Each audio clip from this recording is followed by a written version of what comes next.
another beautiful day here in Northern California, as I'm sure you can see. I'm at the beach today. The ocean's actually right over the edge behind me, but I decided to do the video back here in the grass because it's pretty windy, so hopefully it's not causing too much wind noise on the camera. Yeah, just a nice spot to do a video. And today's video, we're going to kind of pick up where we left off last week with the topic of forgiveness and switch over to forgiveness of others, which can be very hard as well. Not forgiving ourselves is hard, and forgiving other people is hard too, depending on how bad that what it was that they did that needs forgiveness, and whether they have an attitude of sorrow about it. All those things play a factor, but as we all know, forgiveness in general is just a difficult thing for us humans for whatever reason. And so I'm just going to jump right in and share about one of my big struggles with forgiveness. And I wanted to share this particular story. Well, I guess you could call it a story, but this kind of scope of things in my life where I learned a lot. And this started very young, and this was the relationship between me and my dad, and I wanted to share that because I think this is such a common thing, probably not that normal that a kid grows up and doesn't have some sort of issue with one parent or another. And so yeah, that's kind of why I wanted to share this, because I think it's pretty relatable to a lot of people. So for me, this struggle began young. I don't remember exactly the age or anything like that, but a lot of the issue between me and my dad was that he wasn't somebody that you could really get close to. At that time, he drank a lot. He worked and took care of his responsibilities, but in general, he was, I would say, somewhat distant and drank a lot, and also had a pretty short temper at times. And so it made it hard to approach, made it hard to build a connection with him.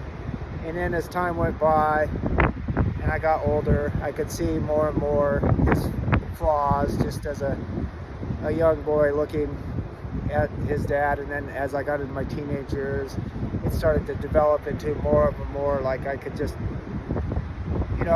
started to build into more of a resentment, and like, why didn't he do that, or how could he fail the family in this way or that way. Eventually the parents got divorced when I was out of the house by then, but there was blame towards him for that, and just for the way he had treated my mom in general in a lot of ways. I mean, as a kid, I remember going to the bars. I grew up in Happy Camp, California. Now, I wasn't going to the bar as a kid. I mean, I was going to this is a memory of going, my mom loading all of us, I have 4 brothers, into the back of a station wagon and going down into town, and there was about 5 bars or something crazy, some crazy amount for a small little town. Happy Camp's this tiny little town, mountain town in Northern California. At that time it was a thriving logging and mining town.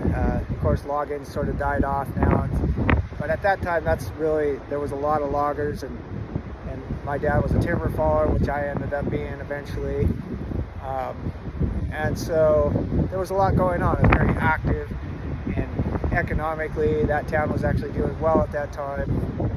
But long story short, that was a lot of what I remember growing up. Was his drinking was a problem. He would be out in the bars late at night and doing things he shouldn't have been doing, and I just remember from time to time, Mom loading us up in the back of the station wagon. We have one of those station wagons with the wood paneling on the sides, one of those really ugly ones.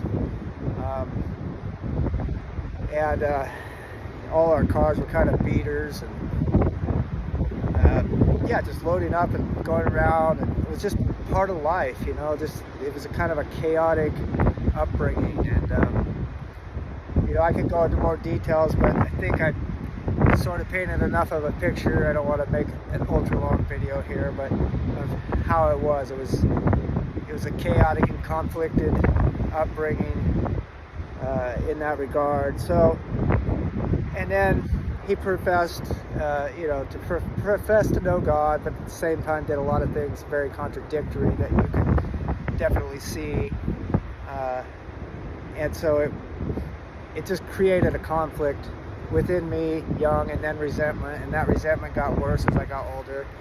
And then I think that resentment almost turned into like a self-righteousness as I got into my 20s and stuff. Like, I started to feel like he had completely failed. And by that time, I was in my 20s, I was married, I had a young family, and I felt like I was doing much better than he'd ever done in life, and taking care of my responsibilities, and I wasn't doing the things that he was doing when I was growing up. And that was true. At that time, I was doing pretty well. But over time, I ran into my own problems in life, and I developed my own struggles with drinking and stuff throughout my life. And basically, long story short, it's not like I repeated the pattern completely or anything, but I stumbled in a lot of the same areas that he had stumbled in. And so that was this is a very humbling experience, but I'm grateful that, in a way, not that I would want to repeat or go through some of the things that I've been through that were sort of repeating those patterns, but I'm grateful I did, in a way, because it helped me to understand that I needed forgiveness, and how ridiculous it was that I was sort of holding him hostage in my mind and heart. None of this was vocal, by the way. It was just resentment and bitterness within that I was holding towards him for all these things. And then as my life progressed, like I said, I had my own struggles, I had my own issues, I had my own flaws, and I saw how hypocritical it was, really, to just hold him so hostage. And at that point, these were things that, here again, I was holding him accountable for things that were in the past at this point, because at a certain point, the divorce was over, he had moved on, he even quit drinking. It was in recovery. He'd been in recovery for a long time, and just done a lot better in life in general from that time. But I was still, even after he was doing better, I was still holding him accountable in my heart and mind for whatever reason, and I wasn't letting it go, and it was hurting me. And it was, in a weird way, it was like, because I had stumbled in some of the same areas, not only was I holding him hostage, but I was like actually not forgiving myself either. I was like, so it was this weird thing of just, it was this very unhealthy spiral of resentment and bitterness. And eventually, with God's grace, and as I became, more to an understanding of what God's grace truly is, and how much I needed God's grace, and how much we all need God's grace, and how much we all need God's forgiveness, then it just became so apparent that I got to a point where, if you haven't heard my story about, it was in 2011, so it was a while ago, but not super long ago, where I really put my faith in Christ in a big way, and I guess call it a born again experience, whatever you want to call it. But it was a very spiritual experience, and it changed me, and I've never really been the same since. And just that understanding of God and the love and the grace and the goodness He has towards me, towards you, towards all of us, despite our shortcomings, our failings, our sins, and all of that.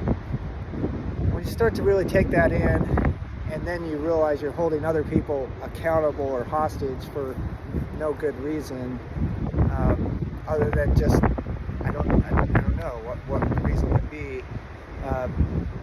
Especially, like there's an argument to be made that if they're going to continue doing something to you, you could put up boundaries and stuff like that. But if we're talking about past stuff that's just boiling resentments and not letting go, this is very unhealthy, toxic behavior. And I know for me that letting that stuff go was a release for both of us, for me and for him. And even though we don't have necessarily a super close relationship, we at least have I'm not holding things against him. I'm happy to see him when I see him, and I'm happy to hang out, have a cup of coffee with him. And I'm so glad that I've let go of those judgments, basically, that I had towards him. And it was the right thing to do. And so if you're holding somebody like that in, hostage like that, it's just, God forgave you, and just forgive them. Just whatever it takes, let it go. Don't keep holding on to it. Just let it go. It's so important. It really is. It will set you free. It sets them free. It sets everybody free. Forgiveness sets everybody free. It's a beautiful thing. So yeah, that it took a long time to get there, but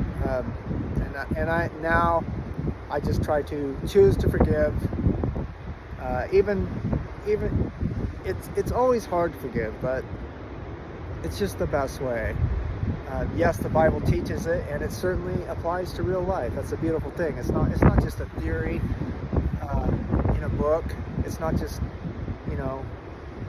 it's something that really works, and that's what I love about these principles. Forgiveness is a beautiful thing that really works in real life, and if we apply it to ourselves and apply it to other people, our life is going to be better, and we're going to have a healthier, happier, more balanced life, better relationships. It's win-win-win. There's no downside to forgiveness. So I hope that helps, and I hope that was useful to you guys. God bless you. I will catch you on the next video.